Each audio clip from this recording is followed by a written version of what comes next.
قبول فرمایا۔ جلسے کا عنوان ہے جلسہ سیرت النبی۔ کیا معنی ہے اس کے؟ نبی پاک صلی اللہ علیہ وسلم کے سیرت کے متعلق کچھ باتوں کے لیے بیٹھنا، سننا، جذبہ پیدا کرنا، اللہ کی توفیق سے عمل کرنا، یہ مطلب ہوتا ہے۔ میں مبارکباد دیتا ہوں جلسہ کرنے والوں کو اور ان کے رفقا کو اور ان کی مدد کرنے والوں کو کہ ہر سال اچھا ارادہ اللہ تعالیٰ نے ان کے دلوں میں ڈال رہا ہے اور وہ جلسہ منعقد کر رہے ہیں۔ کس مولانا صاحب کی زبان سے کون سا لفظ کس کے دل پہ گھر کر جائے، اثر کر جائے، کن نعت خواہ، نعت پڑھنے والے بچے بڑوں کی زبان سے نکلی ہوئی باتیں کسی کے دل میں گھر کر جائیں اور کیسے محبت رسول کا، عشق رسول کا، اطاعت رسول کا، عظمت رسول کا، غلام رسول بننے کا، عاشق رسول بننے کا جذبہ ان کے اندر پیدا ہو جائے۔ اللہ توفیق عطا فرمائے۔ حضرات، ہم دنیا میں ہیں، کہاں ہیں؟ ہماری زندگی چل رہی ہے، ہم زندگی گزار رہے ہیں۔ جتنا اللہ ہمیں یہاں رکھنا چاہے گا وہ لکھا ہوا ہے، اس کے بعد ہم مر جائیں گے۔ زیادہ تفصیل میں جانا نہیں ہے، مختصر آگے بڑھتا ہوں۔ زندگی ایک کتاب ہے ہماری، اس کے کئی پنے ہیں، کئی پیجز ہیں۔ جو ہی آپ سر وقت گھمائیں گے تو اس میں آپ کو ڈیٹ آف برتھ، پیدائشی تاریخ ملے گی۔ ذاکر احمد کہ تم فلاں تاریخ کو پیدا ہوئے ہو، فلاں دن فلاں وقت میں، چاند کی یہ تاریخ تھی، انگریزی یہ تاریخ تھی، تمہاری پیدائش ہوئی اتنے بجے۔ پھر اس کے بعد صفحے اوراق گردانی کریں گے، آگے بڑھیں گے۔ آخری صفحے میں ذاکر احمد کی موت کی تاریخ لکھی ہوئی ہے۔ کب مرے گا، کہاں مرے گا، کتنے بجے مرے گا، لکھا ہوا ہے۔ یہ جو یوم پیدائش ہے نا، پیدا ہونے کے دن تو ہم دیکھ رہے ہیں، لیکن کب مریں گے اس کا علم ہم کو نہیں ہے۔ قرآن شریف کے بیان کے مطابق 5 چیزیں ایسی ہیں جن کو اللہ رب العالمین نے راز میں رکھا ہے۔ قرآن بیان کرتا ہے وَمَا تَدْرِي نَفْسٌ بِأَيِّ أَرْضٍ تَمُوتُ۔ بندے کو اس بات کا علم نہیں ہے کہ وہ کہاں مرے گا، یہ قرآن بیان کرتا ہے۔ بخاری شریف میں بھی اسی آیت کے تفصیل کو امام بخاری رحمۃ اللہ علیہ نے بڑے تفصیل سے بیان کیا۔ یہ جو پیدائش کی تاریخ ہے، آخری دن ہمارا طے نہیں ہے، زندگی تو گزارنا ہے۔ اور زندگی کیسے گزارنا ہے؟ ہم کون ہیں؟ ہم مسلمان ہیں، ہم اللہ کے بندے ہیں، رسول اللہ صلی اللہ علیہ وسلم کے امتی ہیں، ہمارا دین اسلام ہے، ہمارے پیغمبر حضرت محمد رسول اللہ صلی اللہ علیہ وسلم ہے، ہم اللہ کے احکام کے پابند ہیں، ہم رسول اللہ صلی اللہ علیہ وسلم کی سنتوں کے پابند ہیں۔ جی حضرت سن رہے ہیں؟ ہم اللہ کے احکام کے جیسے پابند ہیں، اسی طرح رسول اللہ صلی اللہ علیہ وسلم کی سنتوں کی پابند ہیں۔ جبھی ہمارا ایمان مکمل ہوگا، ہمارا کلمہ لا الہ الا اللہ محمد رسول اللہ ہے۔ اللہ کا نام بھی، رسول اللہ کا نام بھی ہو تو کلمہ ہوگا۔ ہمارا کوئی عمل اللہ کے رسول کے نام کے بغیر، اللہ کے حکم، رسول اللہ صلی اللہ علیہ وسلم کے طریقوں کے بغیر قبول نہیں ہوگا۔ میں پھر سے عرض کروں، ہمارا کوئی عمل اللہ کے حکم، رسول اللہ صلی اللہ علیہ وسلم کے طریقے کے بغیر وہ مکمل نہیں ہوگا، قبول بھی نہیں ہوگا۔ اللہ نے فرمایا فجر کے وقت میں نماز پڑھو، اللہ کے رسول نے بتایا 2 رکعت فرض پڑھو، 2 رکعت سنت۔ مسجد میں جلدی چلے گئے، میں 2 رکعت سنت نہیں پڑھوں گا، اللہ کا حکم تو ہے نماز پڑھنے کا، میں 2 کی بجائے 4 رکعت سنت پڑھوں گا، میرے پاس ہوتے 6 رکعت سنت پڑھوں گا۔ رسول کا طریقہ چھوڑنے سے نماز ہوگی؟ میں 2 رکعت فرض کیوں پڑھوں؟ نہیں، میں 4 رکعت فرض پڑھوں گا اور 4 رکعت میں قرات کروں گا، لمبی قرات کروں گا، بہت زیادہ قرآن پڑھوں گا۔ بات کو سمیٹ اتنا کہنا چاہتا ہوں کہ ہم اللہ کے حکم کے، رسول اللہ صلی اللہ علیہ وسلم کے طریقوں کے پابند ہیں. جب پیدا ہوئے تو اذان کہہ دی گئی ہمارے کانوں میں. اور بچہ جب تک چھوٹا ہوتا ہے صحیح دیکھ ریکھ کرنا، اسلامی طور طریقے سکھانا، اسلامی طور طریقے کے مطابق پرداشت کرنا، پرورش کرنا ماں باپ کی ذمہ داری ہے. ماں باپ کو اجازت نہیں ہے کہ اللہ کے حکم کو توڑتے ہوئے بچے کی پرورش کرے.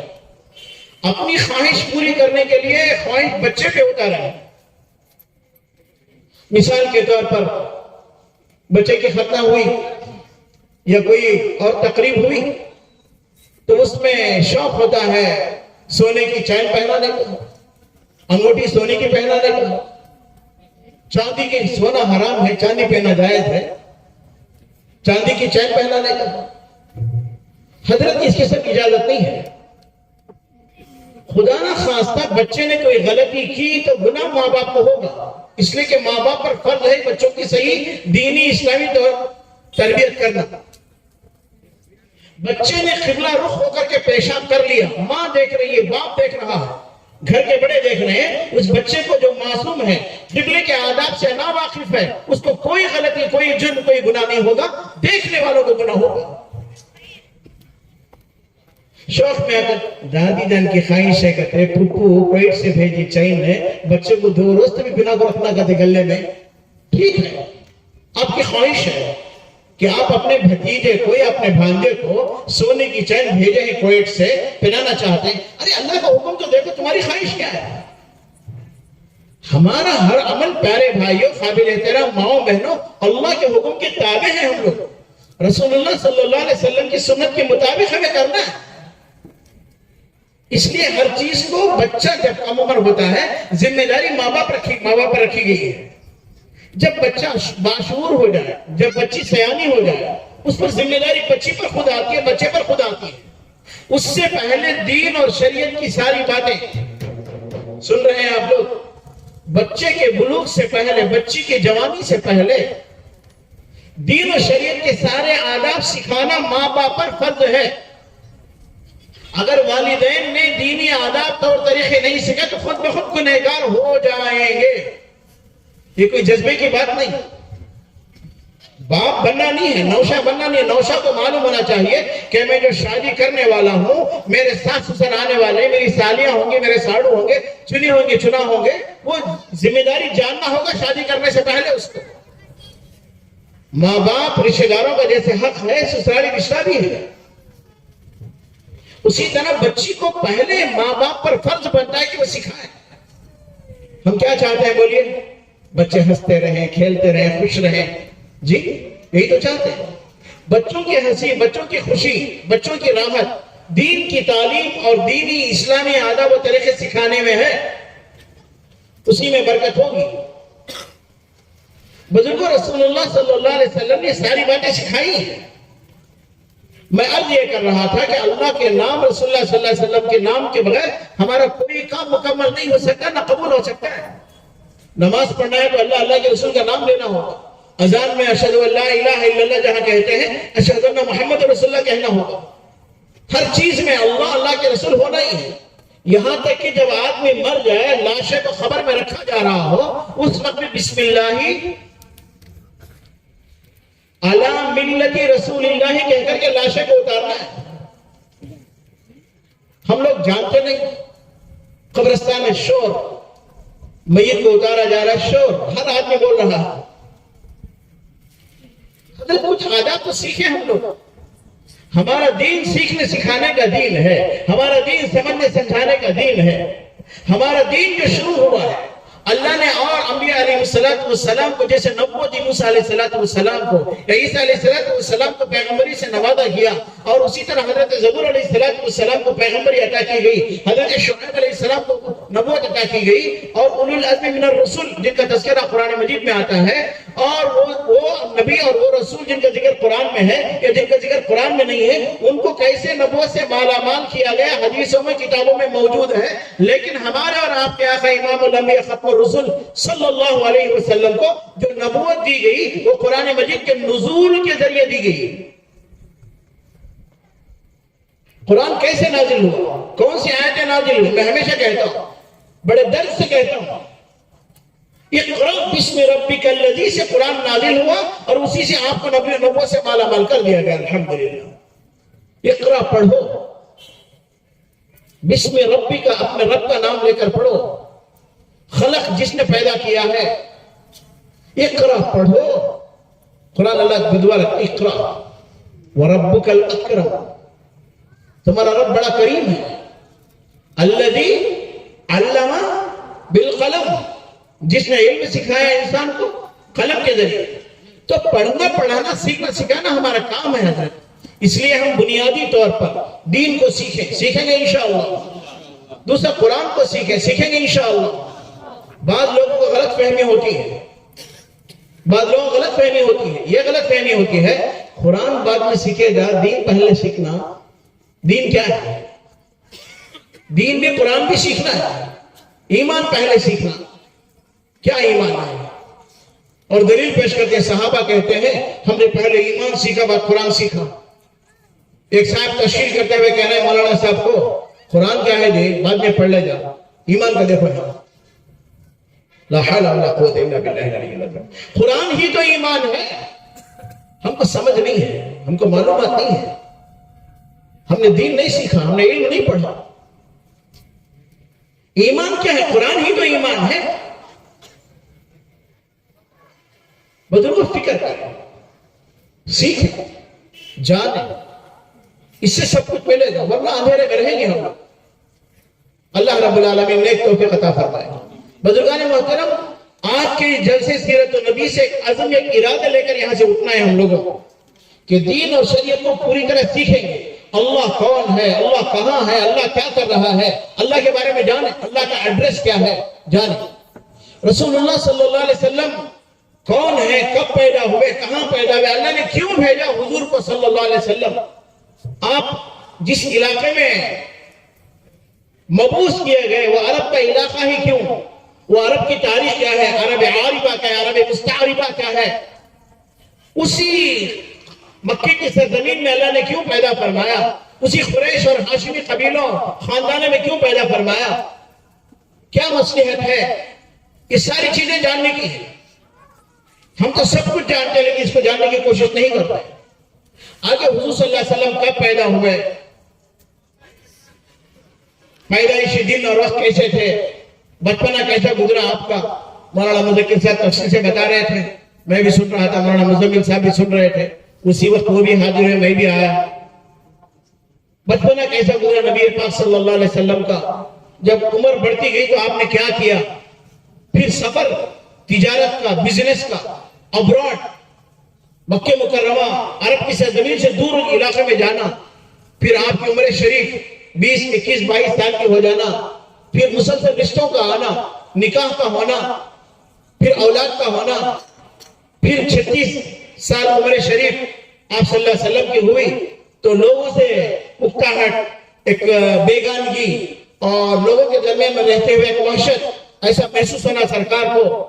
وہاں سے 3-4 پہاڑ کراس کر کے آگے بڑھ کر کے اس غار حرا میں جا کر سکون پانا, وہاں اللہ کی عبادت میں بیٹھے رہنا اور بھوک کا خیال کرتے ہوئے ستو وغیرہ لے جانا, یہ ساری چیزیں جاننے سیکھنے کی ہیں. موٹی موٹی باتیں تو جانتے تھے ہم لوگ, کتاب اٹھا کر پڑھیں گے. جیسے قرآن مجید ہمارے گھر میں ہے اور قرآن مجید کو ہمارے لیے پڑھنا ضروری ہے اور تلاوت کرنا بھی ہے, سمجھنا بھی ہے. علماء کرام کی صحبت میں بیٹھ کر ان کی تفسیر کہیں ہو رہی ہو تو تفسیروں کو سننا بھی ہم پر فرض ہے. اسی طرح سیرت کی کتابیں میں رکھ کر پڑھنا فرض ہے ہمارے لیے, پیغمبر کو جاننا فرض ہے ہمارے لیے. پھر آپ کو نبوت سے مالا مال کیا گیا, 13 سال مکے میں تھے, لوگوں کو کیسے دعوت دی. ان نعت پڑھنے والوں کو اللہ جزا خیر عطا فرمائے. ایک شاعر کتنی لمبی تاریخ کو 2 شعر میں بول دیتا ہے, کتنا لمبا واقعہ ہوتا ہے, 2 شعر میں بول دیتا ہے. لے کے تلوار فاروق اعظم قتل کرنے چلے تھے نبی کو, پاس پہنچے تو یوں عرض ہو کر میرے محبوب کلمہ پڑھا دے. یہ 2 شعر ہے. شاعر کتنی چیزوں کو اس میں رکھتا ہے, کتنی چیزوں کو رکھتا ہے.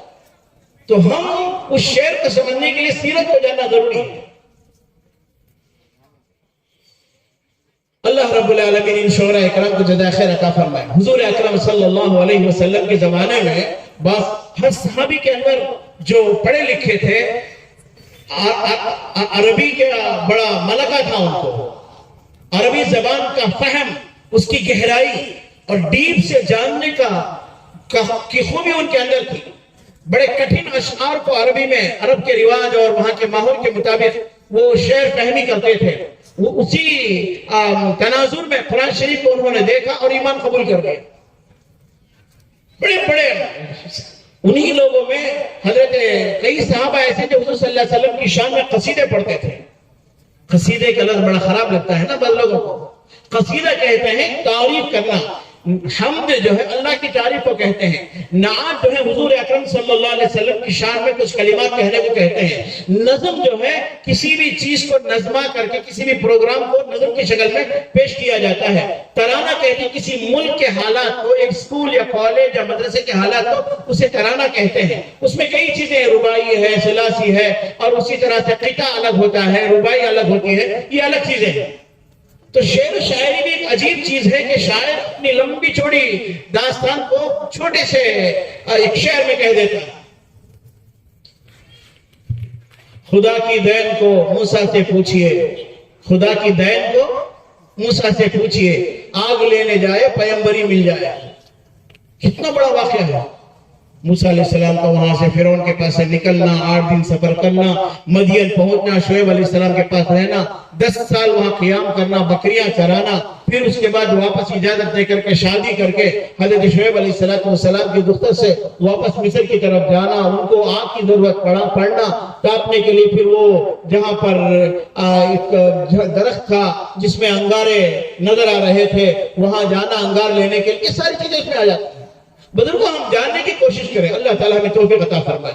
بزرگان محترم، میں اتنا عرض کرنا چاہتا ہوں کہ وہ جو کتاب بے زندگی ہے نا، وہ اللہ کا حکم رسول اللہ صلی اللہ علیہ وسلم کے طریقے کے مطابق ہوگی تو سب کچھ ہوگا، ورنہ نہیں ہوگا۔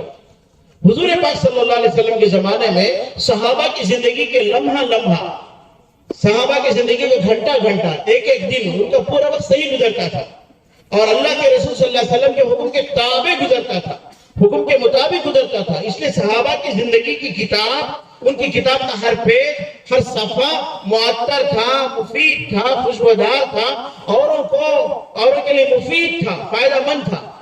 ہم بھی انہی صحابہ کے نقش قدم پر، انہی حضور پاک صلی اللہ علیہ وسلم کے بتائے ہوئے طور طریقے پر زندگی گزاریں گے، سنت والی زندگی گزاریں گے، ہم بھی مالا مال ہو سکتے ہیں۔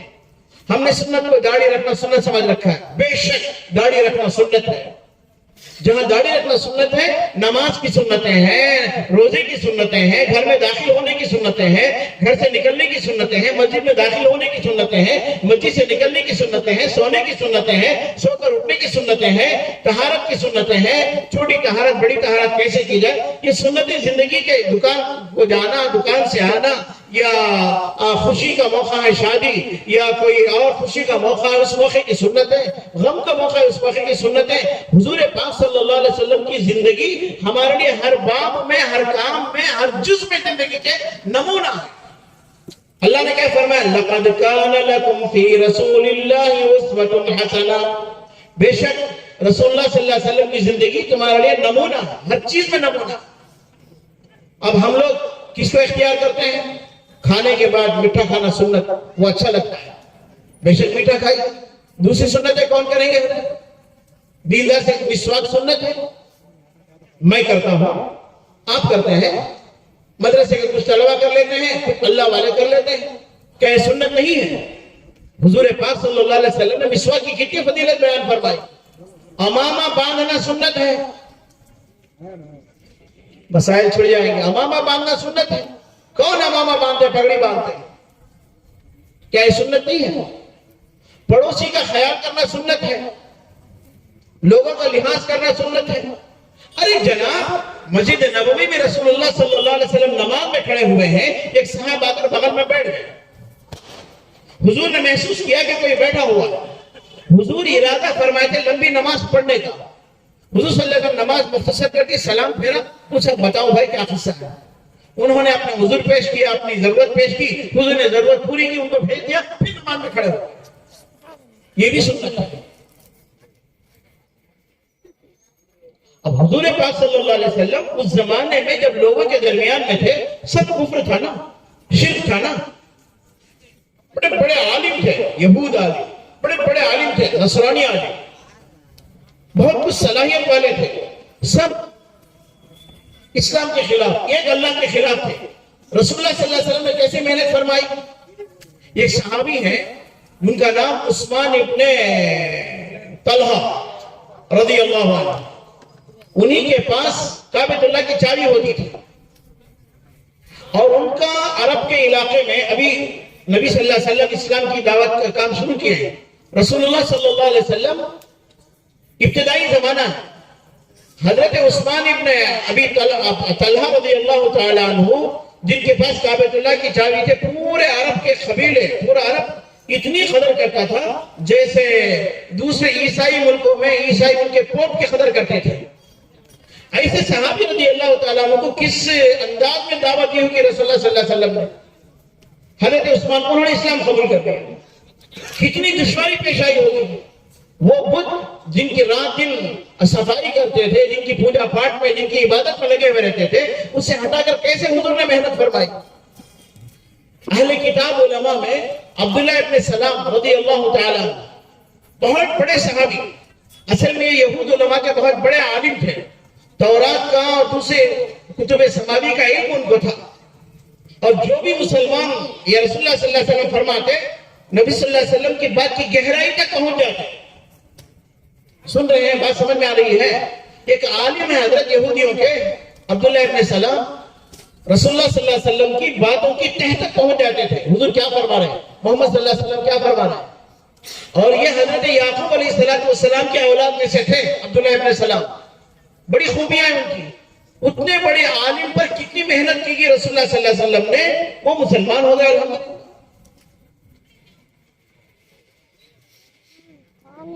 یہود علماء نہیں، کفر بھرے لوگ نہیں، عیسائی لوگوں میں بھی. ایک صحابی تھے ابن انس، ان کا نام حرمہ یا حرمہ الگ الگ لکھا گیا، حرمہ ابن انس رضی اللہ عنہ.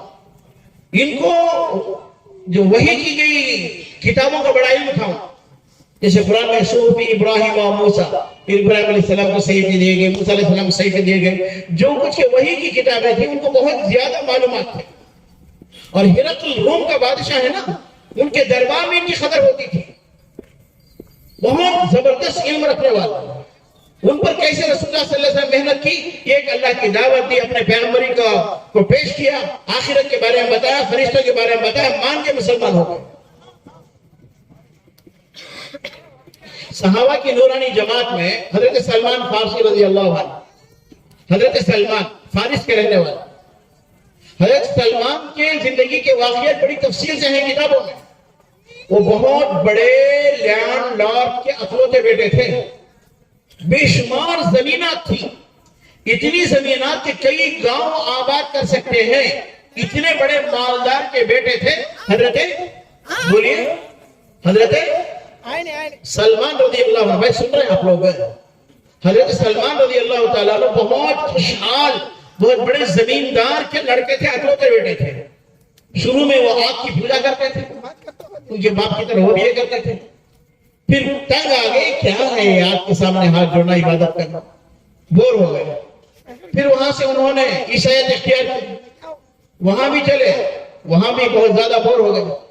وہاں سے نکلے ایک اور ملک ہو گئے، پھر وہاں سے ملک شام سیریا کو گئے، پھر وہاں سے نکل کر آئے ملک عراق کو آئے، پھر وہاں سے نکلے. تفصیلیں فضائل اعمال میں بھی ابو ذر حضرت سلمان رضی اللہ عنہ کے واقعہ پڑھیں گے آپ، تفصیل ملے گی. پھر وہاں سے حجاز کو آ گئے. حجاز میں آنے کے بعد انہیں ذرا سکون ملا. پھر آخر کیا ہوا، وہ رسول اللہ صلی اللہ علیہ وسلم کے خاص صحابی بن گئے. خندق کی جو جنگ ہوئی نا، دشمن آ گئے تھے. مدینہ شریف میں کچھ ہی لوگ تھے، زیادہ تعداد نہیں تھی. اور جو بہادر خواتین تھیں، نوجوان عورتیں تھیں، اور مسلمان اسلام قبول کیے ہوئے لوگوں کی جو تعداد تھی مدینہ منورہ میں، اسلام جنہوں نے ان کی جو تعداد تھی بہت کم تھی. دشمن بہت زیادہ تعداد میں تھا. اب ان کا مقابلہ گاؤں چھوڑ کر مدینے سے باہر نکل کر کرنا ایک مسئلہ. کیسے کیا جائے، ان سے پروٹیکشن، ان سے حفاظت کیسے ہو. کئی طرح کے مشورے ہوئے. حضرت سلمان رضی اللہ عنہ نے مشورہ دیا یا رسول اللہ ہمارے ہاں ایسا ہوتا ہے. انہوں نے خندق کا مشورہ دیا, نبی پاک صلی اللہ علیہ وسلم کی رائے کو قبول فرمایا. کیسے حضرت بلال اللہ اکبر رضی اللہ عنہ, انہوں نے کیسی مصیبتیں جھیلی. اللہ جزائے خیر دے پوری امت کی طرف سے حضرت ابوبکر صدیق رضی اللہ عنہ کو انہوں نے خریدا اور آزاد کر دیا اور وہ نبی کے ہو کر رہ گئے. اور عام طور پر سفر میں حضرت بلال رضی اللہ تعالیٰ عنہ حضور صلی اللہ علیہ وسلم کے ذاتی معاملات انجام دیتے تھے. حضور کو پیسوں کی ضرورت ہے, حضور کو چیزوں کی ضرورت ہے, ازواج مطہرات کو چیزوں کی ضرورت ہے, وہ خود جاتے تھے. کتابوں میں حدیثوں میں قرضے کی ضرورت پڑتی تو بلال رضی اللہ عنہ کا جانا قرض لانا بھی اس کا ثبوت بھی ملتا ہے. عبداللہ ابن مسعود رضی اللہ تعالیٰ عنہ یہ بھی زبردست صحابی ہیں, حضور پاک صلی اللہ علیہ وسلم کے دامنگیر ہو گئے.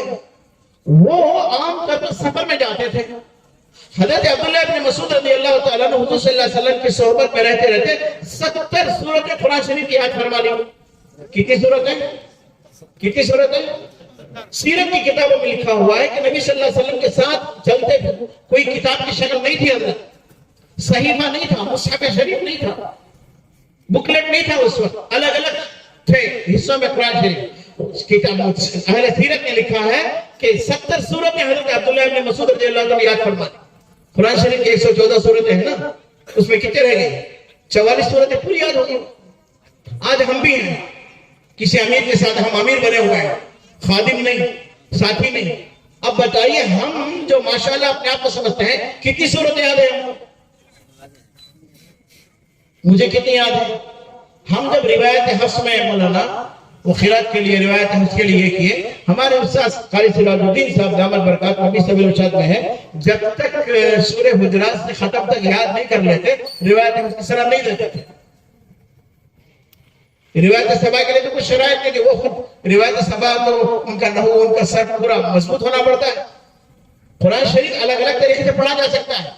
کبھی کبھی آپ وہ کیا ہے نیٹ میں یوٹیوب میں سنیں گے الحمدللہ رب العالمین الرحمن الرحیم مالک یوم الدین.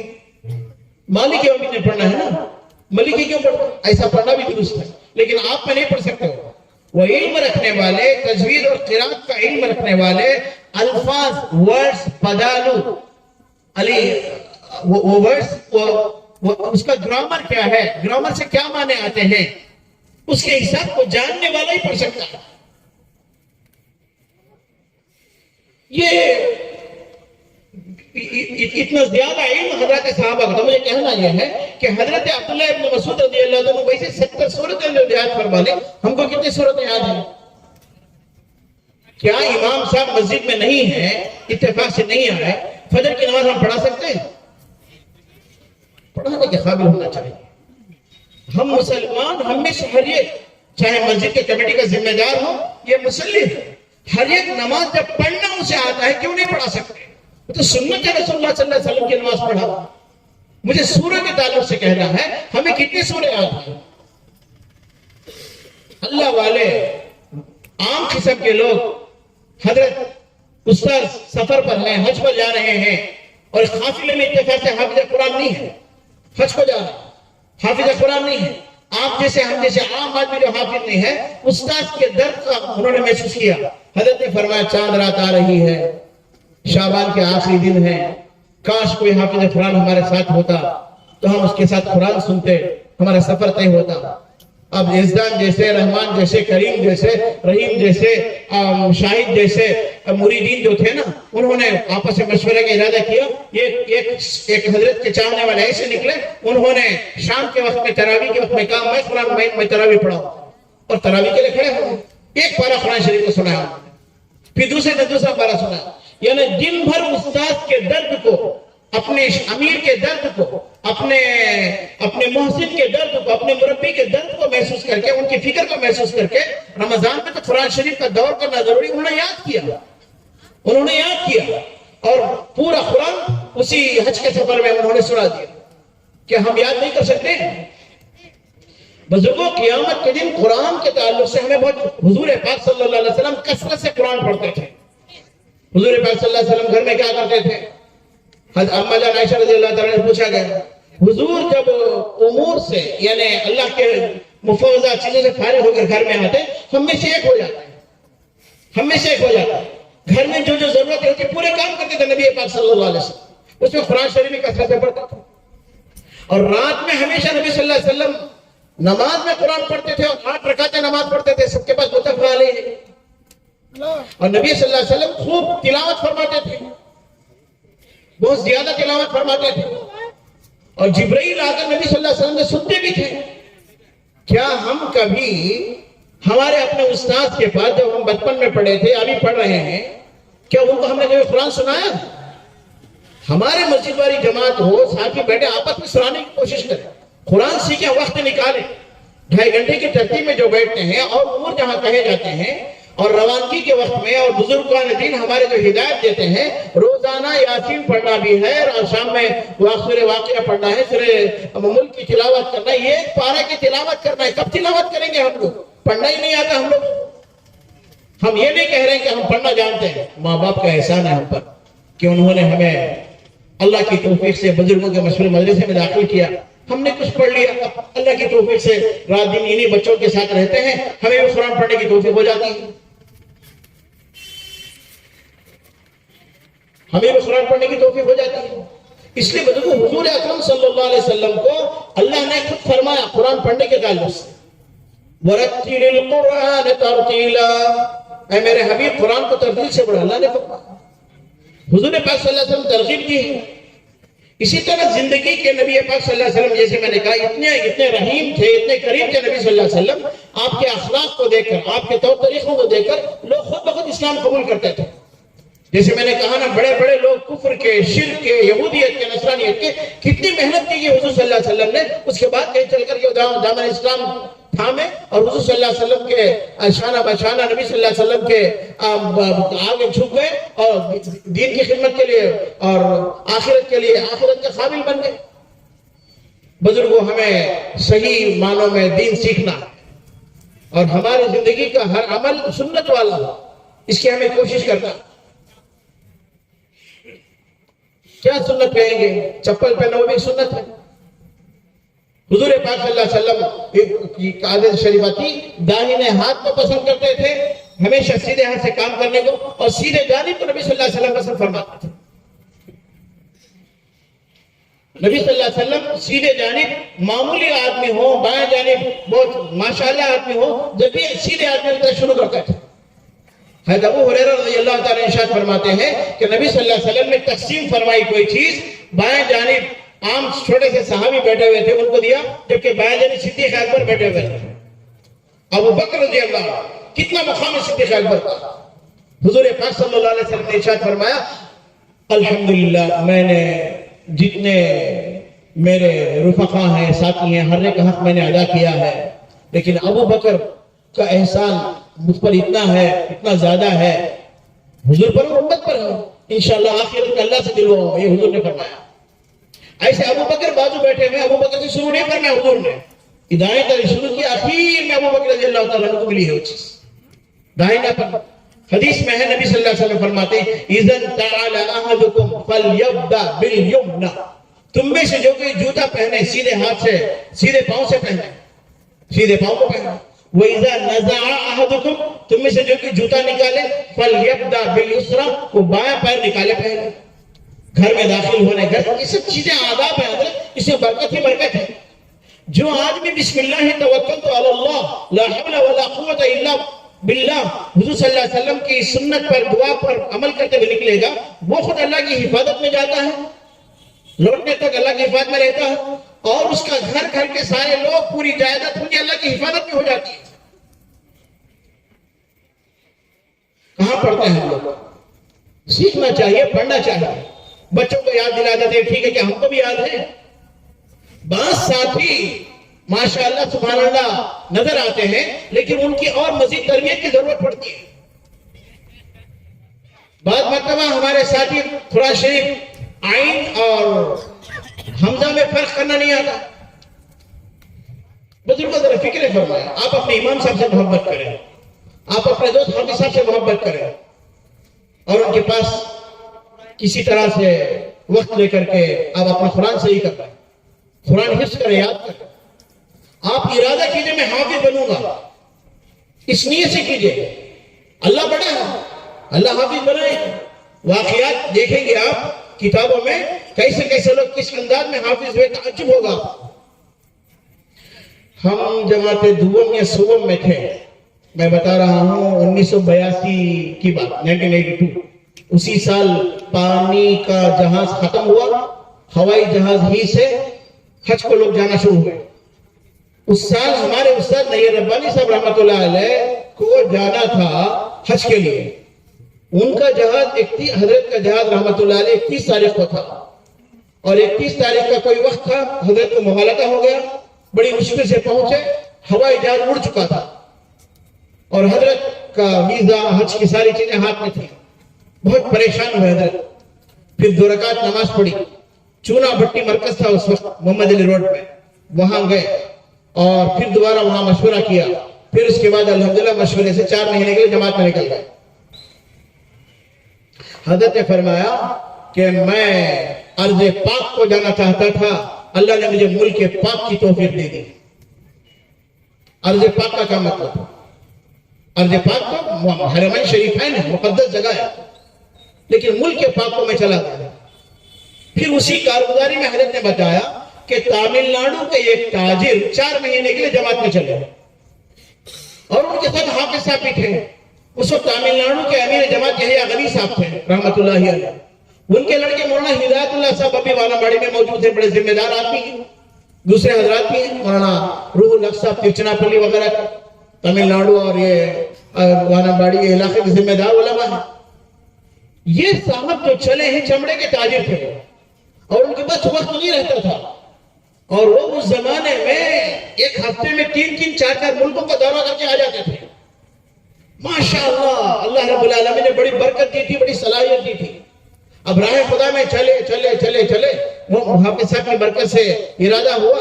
حضرت بڑے آنسو بہاتے ہوئے بڑے درد کے ساتھ فرمایا، تم لوگ کیا پڑھتے ہو میاں حضرت کے پاس، تم کیا سبق یاد کرتے ہو؟ وہ بندہ جماعت سے جب آیا حافظ قرآن بن کر آ گیا.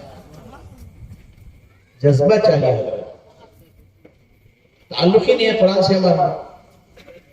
یہ شکایت نہیں ہے، میں مستی غروری سے نہیں کہہ رہا ہوں، اللہ مجھے معاف کرتا. ہم کو محبت کرنا چاہیے. کیوں صحابہ آگے بڑھ کر حضرت ارقم کے مولانا قرآن شریف کے ایک صحابی تھے، قرآن شریف کا نسخہ اس وقت پرنٹڈ بک نہیں تھی نا، آگے بڑھتے تو اس کو ہاتھ میں لے کے آنکھوں سے لگاتے اور دل سے قدر کرتے ہوئے کہتے ہذا کلام ربی، ہذا کلام ربی، میرے رب کا کلام، میرے رب کا کلام. یہ محبت ہوتی تھی. قرآن شریف کی محبت اللہ تعالیٰ کل قیامت کی قرآن والوں کو تو اٹھائے گا. اور قرآن کا پڑھنا سب کے لیے برکت کی چیز ہے، شفا کی چیز ہے، مغفرت کی چیز ہے. ابھی ایک طالب علم ہمارے مدرسہ تعلیم الدین میں 12 ربیع الاول کو جمعرات کے دن صبح 10:30 بجے سے شام 5 بجے تک جلسہ کرا، بڑا جلسہ ہوا. جگہ جگہ سے ہمارے ہی طلبہ تھے، پروگرام ان کے والدین وغیرہ. ایک طالب علم نے کہا کہ دادا جان تھے جن کو خبر میں عذاب ہو رہا تھا، ان کے پوتے کو مدرسے میں داخل کر کے بسم اللہ الرحمن الرحیم پڑھا کر قرآن شروع کیا گیا تو عذاب رک گیا. فرشتوں نے اللہ سے پوچھا یا اللہ جس کا تو بہت زیادہ مستحق تھا کیا ہوا؟ اللہ رب العالمین نے فرمایا اس کا پوتا تو مولوی صاحب کے پاس پہنچ کر حافظ صاحب کے پاس پہنچ کر بسم اللہ الرحمن الرحیم کہہ کے میری تعریف کر رہا ہے، اللہ رحمان رحیم کہہ کر کے. اور اس کے دادا وہ غلطیوں میں تھے اور اس کو میں عذاب دوں، میری صفت رحمانی کے خلاف ہے کہ ادھر میں رحمان بھی اس کا پوتا کہے اور اسے میں عذاب دوں. اللہ اکبر. اللہ کو یہ پسند نہیں ہے کہ عذاب بھی ہو رحم بھی ہو. قرآن شریف میں کتنی صورتیں ہیں بولیے؟ 114 صورتیں ہیں. ہر سورے سے پہلے بسم اللہ الرحمن الرحیم ہے، لیکن ایک سورہ ہے سورہ توبہ، اس سے پہلے بسم اللہ الرحمن الرحیم نہیں پڑھنا، پڑھے تو گناہ ہوتا. وہ کیا حالت ہوا؟ بسم اللہ میں برکت کرتی، بسم اللہ میں کامیابی کرتی، اللہ کے نام سے شروع کرے تو منزل کو پہنچتی کرتی، اللہ کا نام لے کر کرے سب کچھ کرتی. کئی کو قرآن کا سورہ توبہ پڑھتے بسم اللہ نہیں پڑھنا. الف لام میم ذالک الکتاب سے شروع ہوتی ہے سورہ بقرہ، علم سے الحمدللہ شروع ہوتی ہے، قل اعوذ برب الناس، قل اعوذ برب الفلق، الگ الگ سورہ شروع ہوتی ہے. لیکن سورہ توبہ جو شروع ہوتی ہے نا اس میں اللہ تعالیٰ کے قہر کا ذکر ہے، اللہ کی جباریت کا ذکر ہے. اللہ کے رسول سے بری ہونے کا ذکر ہے. اس میں ایک ڈینجر اور ایسی اسٹرانگ باتیں ہیں جو مجرموں گنہگاروں کے تعلق سے کہی گئی ہے، اور ایک ایسی باتیں جو رحمت کے خلاف ہو، رحمانیت کے خلاف ہو، اور ان باتوں کو پڑھتے ہوئے بسم اللہ الرحمن الرحیم پڑھنا ذوق نہیں دیتا، سوٹ نہیں ہوتا. براءۃ من اللہ ورسول، کیا ہے بابا؟ یہ ہے سورۃ توبہ. اللہ سے بری ہے، اللہ کے رسول سے بری ہے، شروع ہوتا ہے قرآن کا سورہ. اسے بسم اللہ پڑھنے کو منع کیا گیا ہوا. بزرگان محترم، مجھے کہنا یہ ہے ساری باتوں سے انشاءاللہ میں بات تکمیل تک پہنچ رہا ہوں کہ ہم میں سے ارادہ کر کے اٹھیں کہ حضور پاک صلی اللہ علیہ وسلم کو کتنا کیسے حضور قرآن کے ساتھ آج ہم کیا کر رہے ہیں.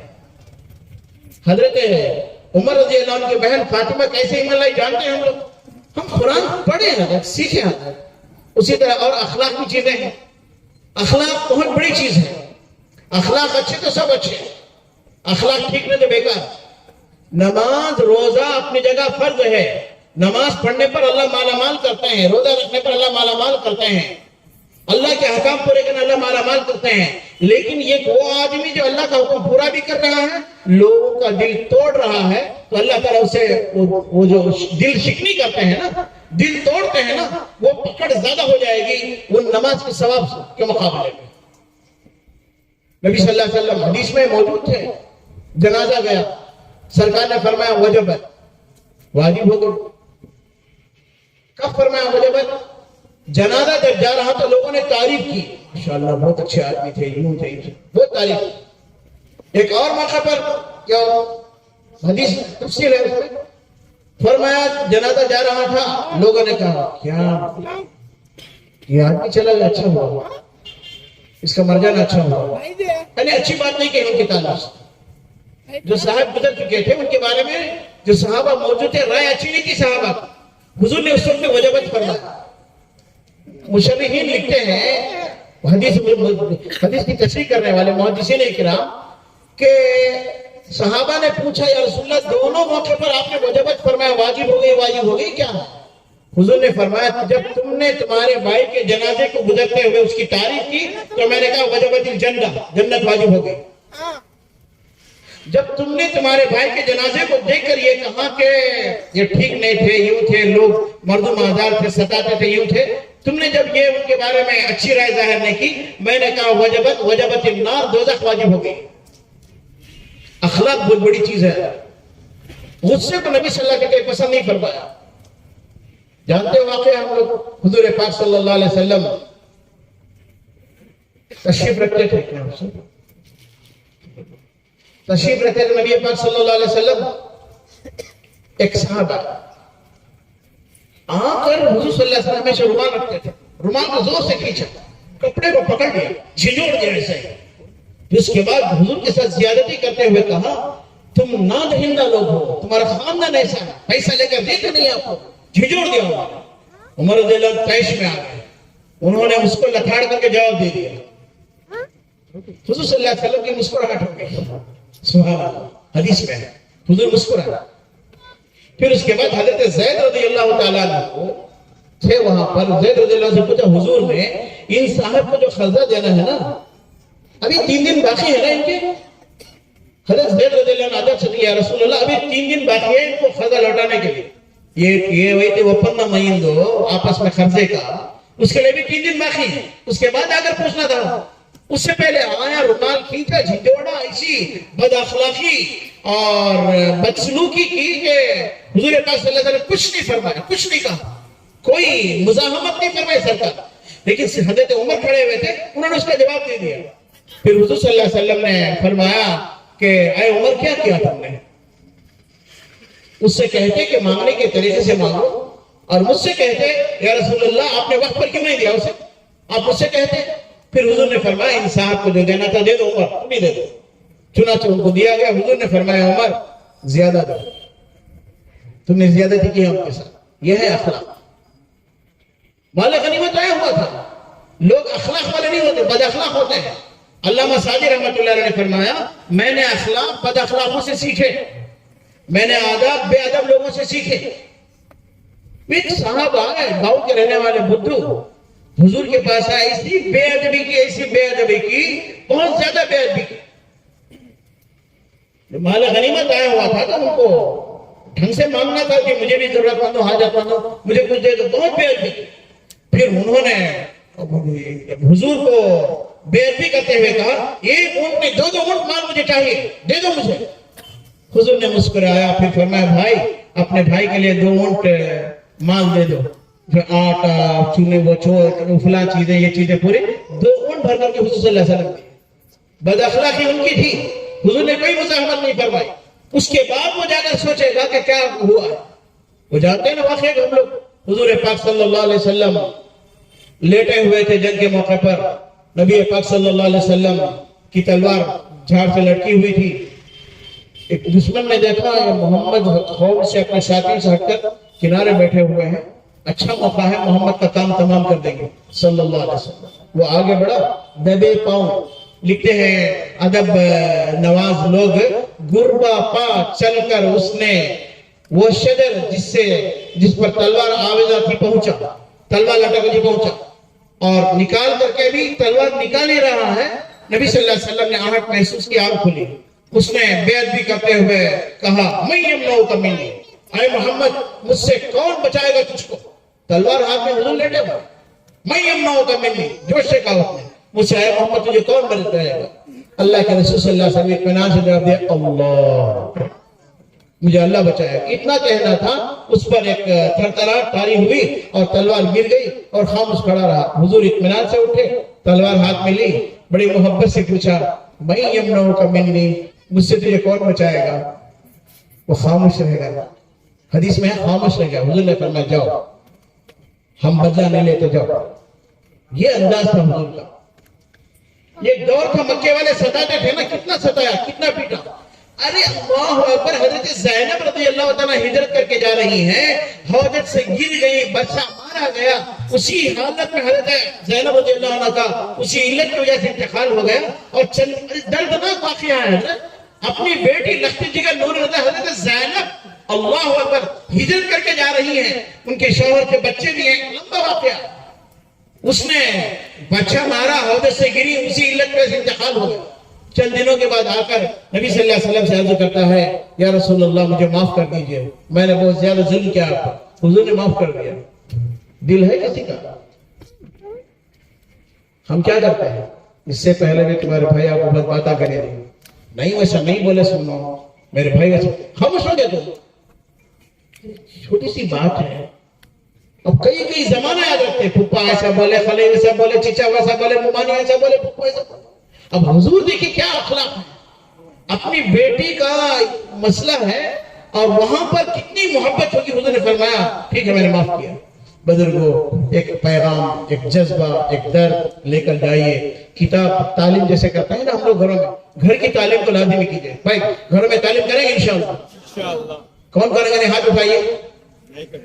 ماشاءاللہ. جیسا ارادہ آپ لوگ گھر میں تعلیم کرنے کا کرتے ہیں, اللہ کے لیے, اللہ کے لیے, اللہ کے لیے, اللہ کا واسطہ دے رہا ہوں میں, قرآن شریف پڑھنے کا ارادہ پڑھے گا انشاءاللہ. بچے پڑھ لیتے ہیں حضرت, ہماری بہو پڑھ لیتی ہے حضرت, میرے بچے مدرسے پڑھتے نہیں حضرت, آپ پڑھیں گے انشاءاللہ. کتنا پڑھو حضرت, مزہ آئے گا انشاءاللہ. من اراد ان یحدث باللہ فلیقرأ القرآن. حضور اکرم صلی اللہ علیہ وسلم فرماتے ہیں, تم میں سے جو کوئی اللہ سے بات کرنا چاہے, بھائی کوئی نہیں ہے, میں اٹھاؤں, میری طرف دیکھیں. حضور پاک صلی اللہ علیہ وسلم فرماتے ہیں, من اراد ان یحدث باللہ, جو اللہ سے بات کرنا چاہتا ہے, فلیقرأ القرآن, چاہے کہ قرآن پڑھے. کہ میں پڑھیں گے انشاءاللہ. تبرک بالقرآن, قرآن سے برکت حاصل کر, پڑھیں گے انشاءاللہ. آپ بھی حافظ بنیے, بچوں کو پڑھائیے, گھر میں پڑھائیے اور معلومات حاصل کیجئے. آپ اپنے بچے کی شادی سے پہلے وہ جو شادی کے آداب ہے اس کو بتانے کی کوشش کیجئے, علم سکھائیے, ہر چیز میں سکھانے کی کوشش کیجئے. نمازوں کی پابندی کیجئے, حالات کو درست کیجئے, حرام اور مشکوک اور شبہ والی غذاؤں سے بچنے کی کوشش کیجئے, اور اللہ سے لو لگائیے, اللہ سے مشورہ کیجئے, اللہ سے ہمیشہ مناجات کیجئے. اور جو بھی ضرورت پیش آئے تو میں ہمیشہ کہا کرتا ہوں اللہ مجھے بھی توفیق دے. ہم پہلے اللہ سے مشورہ کرنا چاہیے, اللہ سے بولنا چاہیے, ضروری نہیں کہ مسجد میں جا کر وضو کر کے نماز پڑھ کے اللہ سے بولے. جس حال میں بھی ہے جو اللہ سے مشورہ کرے پہلے, یا اللہ مجھے جلسے کو بلائے ہیں, مجھے جانا ہے, یا اللہ میں کیا بات کروں گا, کیا ہوگا, کون حضرت مفتی صاحب آئے ہوں گے, فلاں حضرت ہوں گے, میں کیا, اللہ سے مشورہ کرے. پھر اس کے بعد آ جائے اللہ کا نام لے کر, اللہ کو ہر بارے میں اللہ سے مشورہ کریں گے انشاءاللہ. بھائی نمازوں کی پابندی کریں گے انشاءاللہ, تلاوت کریں گے انشاءاللہ. رمضان کے روزے نہیں, مہینے میں 3 دن روزے رکھیں گے انشاءاللہ. حلال کی فکر کریں گے انشاءاللہ. بچوں کو مکتب بھیجیں گے انشاءاللہ. ارے بولیے, میرے بچے کو بھی پڑھائیے مدرسے میں, بچوں کو بھی پڑھائیے. کہ کیا بچے ماشاءاللہ, مدرسے کے کیا نور ہے بچوں کو. اللہ کو قیامت کے دن کے ماں باپ کو تاج پہنائے, اور یہ آج کھڑے ہوئے ہیں, بیٹھے ہوئے ہیں, پڑھ رہے ہیں, سبق یاد کر رہے, اٹک رہے ہیں. کل یہی بچے امت کو رمضان میں محراب میں کھڑے ہو قرآن سنانے والے بنیں گے, قرآن کی تفسیر کرنے والے بنیں گے, قاضی بنیں گے, مفتی بنیں گے, کتابوں کے مصنف بنیں گے. کیوں میں انشاءاللہ بچوں کو شریک کرائیں گے مدرسے میں. اللہ تعالی ہمیں نیک کاموں کی توفیق عطا فرمائے.